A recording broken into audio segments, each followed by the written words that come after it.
Sejam bem-vindos a mais uma série em busca de histórias de terror do canal Lendas Sombrias. Hoje, rapaziada, a gente vamos estar voltando depois de muito tempo na trilha da Floresta Assombrada.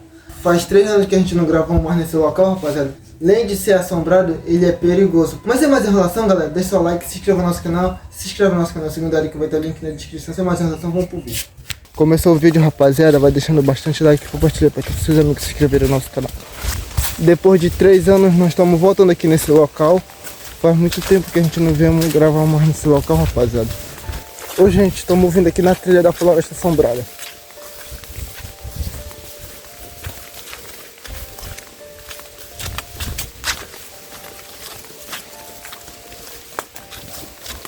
Vai deixando bastante like aí, rapaziada, e compartilha para todos os amigos se inscreverem no nosso canal.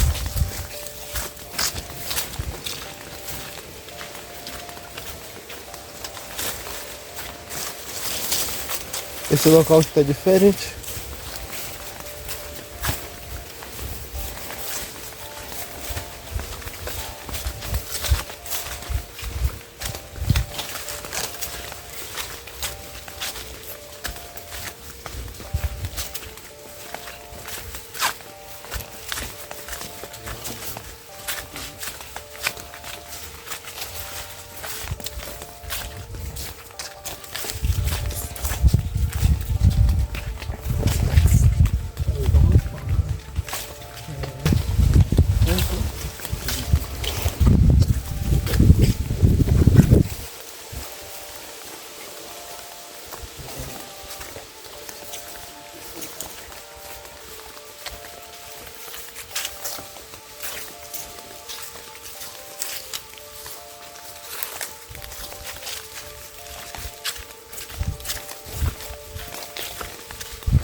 Agora a gente vamos deixar o vídeo acelerar um pouco, rapaziada, e já a gente volta.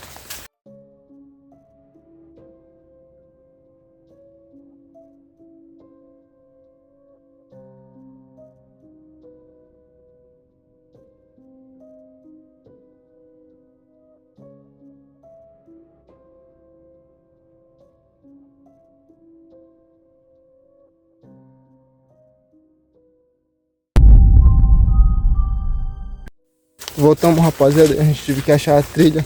A gente quase se perde no meio da trilha aqui. Tinha 2 trilhas.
pouquinho.